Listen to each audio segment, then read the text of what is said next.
లోక్సభ ఎన్నికల పుణ్యాన అంటూ తెలంగాణ రాష్ట్రంలో బీజేపీ ఒక సంచలన నిర్ణయం తీసుకొని మాధవి లతను హైలైట్ చేయడం జరిగింది. ఏకంగా అసదుద్దీన్ ఓవైసీని ఓడించడం కోసం అసదుద్దీన్ ఓవైసీపై ఒక మహిళని అభ్యర్థిగా నిల్చోబెడుతుంది బీజేపీ పార్టీ. అయితే గత కొంతకాలంగా సోషల్ మీడియాలో చాలా యాక్టివ్గా ఉంటున్నారు మాధవి లత.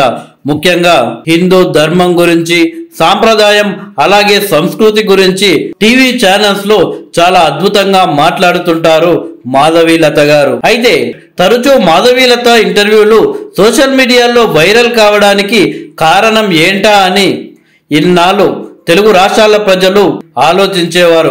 కానీ బీజేపీ తీసుకున్న నిర్ణయంతో అందరికీ అర్థమైపోయింది. బీజేపీ ఎంపీ సీటు కోసమే మాధవి లత ఇలా సోషల్ మీడియాలో యాక్టివ్ గా ఉంటున్నారని. అయితే హిందూ ధర్మం గురించి అలాగే సాంప్రదాయం సంస్కృతి గురించి ఎంతో అద్భుతంగా మాట్లాడే మాధవి లత గారు ఇప్పుడు విమర్శలు ఎదుర్కొంటున్నారు. హిందూ ధర్మం గురించి అంత గొప్పగా చెప్పే మాధవి లత గారికి ఒక బాణం ఎలా విసరాలో కూడా తెలియదా అంటూ మాధవి లతపై సెటైర్లు వేస్తున్నారు నెటిజన్లు.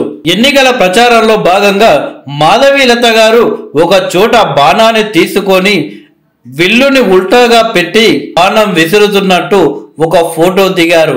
ఇప్పుడు ఆ ఫోటో సోషల్ మీడియాలో వైరల్ గా మారింది. ఇక మాధవి లత గారి గురించి మాట్లాడుకుంటే కోంపెల్ల మాధవి లత హైదరాబాద్ లోని విరించి హాస్పిటల్స్ కు చైర్పర్సన్. కరోనా సమయంలో కొన్ని వివాదాల్లో చిక్కుకున్నది విరించి హాస్పిటల్స్. అయితే మాధవి లత హైదరాబాద్ లోని సంతోష్ నగర్ లో జన్మించింది. అయితే 2024 రాబోయే లోక్సభ ఎన్నికల్లో హైదరాబాద్ లోక్సభ స్థానం నుండి భారతీయ జనతా పార్టీ అభ్యర్థిగా పోటీ చేయనున్నారు కోంపెల్ల మాధవి లత. ఈ నాళ్లలో కాంగ్రెస్ పార్టీకి కంచు కోట అయిన ఈ స్థానం 1984 నుండి ఇప్పటి వరకు ఎంఐఎం చేతిలో ఉంది. అయితే రాబోయే ఎన్నికల్లో ఎలాగైనా హైదరాబాద్ లోక్సభ స్థానాన్ని కైవసం చేసుకోవాలి అని భారతీయ జనతా పార్టీ ఆలోచిస్తుంది. ఇందులో భాగంగానే ఒక మహిళా చేతిలో ఎంఐఎం ని ఓడించి చరిత్ర సృష్టించాలి అని భారతీయ జనతా పార్టీ ఆలోచిస్తుంది.